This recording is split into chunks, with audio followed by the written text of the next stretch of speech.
नमस्कार दोस्तों। मैं एडवोकेट विनोद सिंह अरु लीगल एकेडमी में आपका बहुत बहुत स्वागत है। आज के सेगमेंट में बात करेंगे कि मेघालय हाई कोर्ट में मेंटेनेंस से रिलेटेड एक केस आया था। केस में ये हुआ था कि लोअर कोर्ट ने क्या किया था कि बिना हस्बैंड और वाइफ के एफिडेविट फाइल किए हुए ही मेंटेनेंस बांध दिया था हस्बैंड के ऊपर, जिसमें सुप्रीम कोर्ट की जो गाइडलाइन है मेंटेनेंस से रिलेटेड उनको फॉलो नहीं किया गया था और कोई भी कोर्ट की तरफ से एफिडेविट फाइल नहीं किया गया था। और हस्बैंड की जो इनकम थी उसकी काउंसलिंग भी नहीं की गई थी कि उसकी कितनी इनकम है। और वाइफ की तरफ से भी कोई एफिडेविट फाइल नहीं किया गया था इनकम को लेकर। और लोअर कोर्ट ने क्या किया था कि मेंटेनेंस बांध दिया था। तो इस मामले को लेकर जो व्यक्ति था, हस्बैंड था, वो हाई कोर्ट गया। तो मेघालय हाई कोर्ट में इस मामले को सुना गया, जिसमें पाया गया कि जो माननीय सुप्रीम कोर्ट का जजमेंट है मेंटेनेंस से रिलेटेड, तो उसकी गाइडलाइंस फॉलो नहीं की गई थी।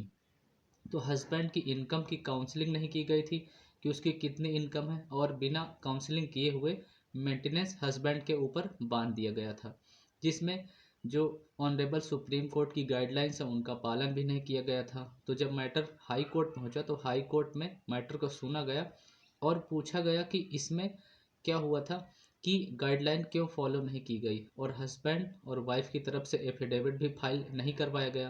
क्योंकि दोस्तों क्या होता है कि यदि एफिडेविट फाइल नहीं करवाया जाता तो लोअर कोर्ट को ये रीज़न यानी मेंशन करना होता है कि एफिडेविट क्यों फाइल नहीं करवाया गया हस्बैंड की तरफ से और वाइफ की तरफ से भी।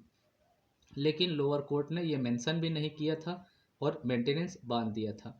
तो इस मामले में मेंटेनेंस से रिलेटेड यानी भरण पोषण से रिलेटेड जो कानून है, इसमें क्या हुआ कि सीआरपीसी के सेक्शन 125 के अंतर्गत मेंटेनेंस का कानून है, जो नया कानून है बीएनएस 85 और 86 के अंतर्गत बात की गई है।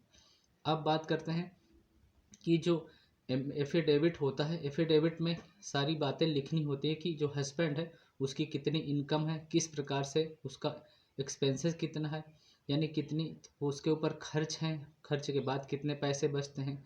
और वाइफ की तरफ से एफिडेविट फाइल किया जाता है कि वाइफ कमाती तो नहीं है, उसको कितनी ज़रूरत है और कितनी पढ़ी लिखी है, ये बात कोर्ट को बतानी होती है। उसके बाद सुप्रीम कोर्ट ने जो गाइडलाइंस दी है उसके बाद ही लोअर कोर्ट हस्बैंड के ऊपर और पत्नी को कितनी ज़रूरत है, कितने बच्चे हैं, उसके हिसाब से मेंटेनेंस बांधे।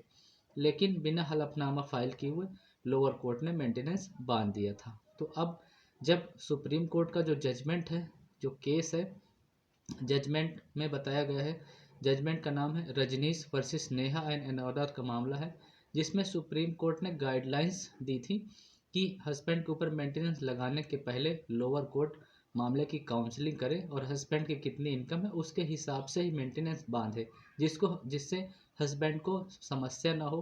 क्योंकि हस्बैंड के ऊपर अन्य डिपेंडेंट भी हैं या नहीं है, उनको देखना कोर्ट को ज़रूरी होता है। एक तरफ से मेंटेनेंस नहीं बांधना चाहिए। और जैसे क्या होता है कि अगर मेंटेनेंस डिले किया जाता है, कई बार केस को डिले किया जाता है मेंटेनेंस न देने के लिए, तो जो गाइडलाइन है सुप्रीम कोर्ट की, जो सुप्रीम कोर्ट का जजमेंट है रजनीश वर्सेस नेहा एंड इनअदर के मामले में कहा गया था, यदि केस को डिले किया गया है, अगर मेंटेनेंस केस में देर की गई है मेंटेनेंस देने से हस्बैंड की तरफ से, तो जो मेंटेनेंस की रकम है वो भी दी जाएगी।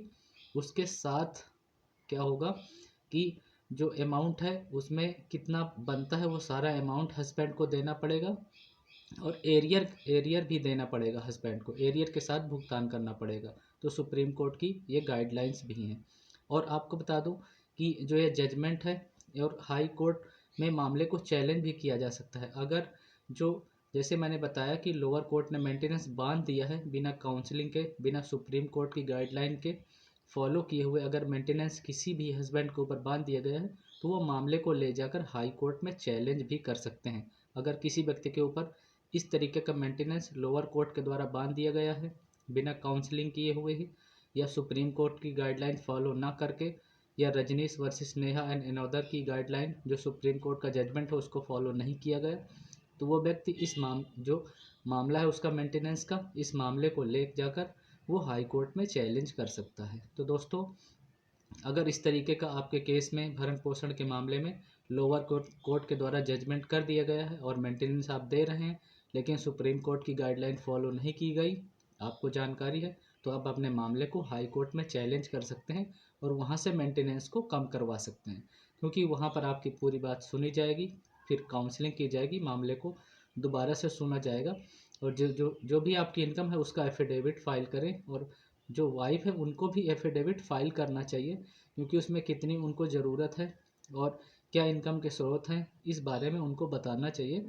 उसके बाद मेंटेनेंस उनको बिल्कुल कोर्ट के द्वारा दिया जाएगा, मेंटेनेंस बांध दिया जाएगा। और हस्बैंड को भी एफिडेविट फाइल करना चाहिए कि उसकी कितनी इनकम है, किस प्रकार से उसके सोर्स है इनकम के, और कितने लोग डिपेंडेंट हैं, कितना उसका पैसा खर्च होता है, कितना बचता है।